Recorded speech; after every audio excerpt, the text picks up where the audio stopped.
اللہ الرحمن الرحیم۔ آج ہم 4 چیزوں کے بارے میں بتائیں گے۔ پہلی چیز براق کے بارے میں، دوسرا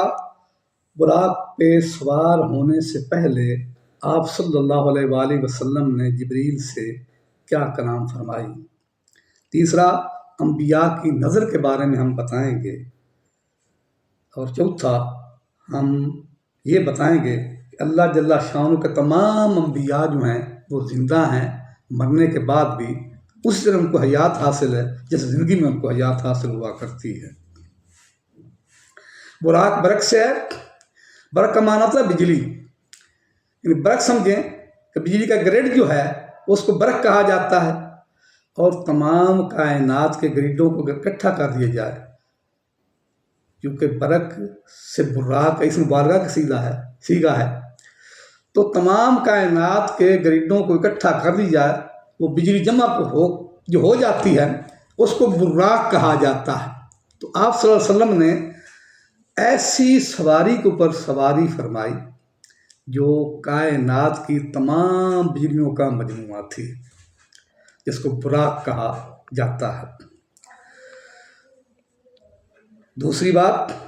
آپ صلی اللہ علیہ وسلم نے کلام کون سی فرمائی؟ جب براق پہ سوار ہونے لگے تو آپ صلی اللہ علیہ وسلم نے ذرا تشویش فرمائی، پریشانی کا اظہار فرمایا۔ جبریل نے پوچھا،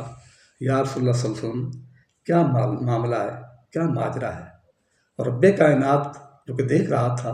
اس نے جبریل سے کہا کہ میرے محبوب کو سلام دو، اس کو آج خوشی کی رات ہے، پریشان کیوں ہے؟ تو جبریل نے اللہ کا سلام پہنچایا اور عرض کی کہ یا رسول اللہ صلی اللہ علیہ وسلم اللہ سلام دیتا ہے اور پوچھتا ہے محبوب آج پریشانی کیسی؟ تو آپ نے فرمایا جبریل آج پریشان اس لیے ہوں کہ میں تو عالی شان سواری پہ معراج پہ جا رہا ہوں، جب کل قیامت کا دن ہوگا اور ساتھ کا ایسا خوفناک خطرناک منظر ہوگا تو میری امت وہاں سے کیسے گزرے گی؟ تو جبریل نے اللہ کی بارگاہ میں التجا کی تو رب کائنات نے فرمایا جبریل میرے محبوب کو خوشخبری فرما دو، خوشخبری دے دو کہ اے محبوب جب تیری امت کی پرسرات سے گزرنے کی باری آئے گی تو ہر ایک کو ایسی سواری دی جائے گی جو آن کی آن کے اندر پرسرات سے بے فکری سے گزر جائے گا، پھر ہر امتی بے فکری سے پرسرات سے گزارا جائے گا، خوشی سے براق کے اوپر سوار ہو جائیے۔ تیسری بات، انبیاء کی نظر، انبیاء کی نظر عوام الناس کی نظر سے علیحدہ کچھ دیکھتی ہے۔ جو سیدنا سلیمان علیہ السلام اب لشکر ان کا جو ہے وہ جن وغیرہ دیو وغیرہ اٹھا کر ہوا ان کا لشکر تخت پر اٹھا کر جہاں پہنچانا تھا وہاں پہنچاتی تھی۔ وہ ایک مرتبہ ہوا ان کے تخت و تاج کو، ان کے لشکر کو اٹھا کر لے جا رہی تھی، رستے میں وہ کیا دیکھتے ہیں کہ چونٹیوں کا جھنڈ ہے، ان میں ایک چونٹی جو ہے وہ دوسری چونٹی کو کہتی ہے کہ اے چونٹیوں اندر داخل ہو جاؤ، اگر اپنی جان کی حفاظت چاہتی ہو تو اندر داخل ہو جاؤ،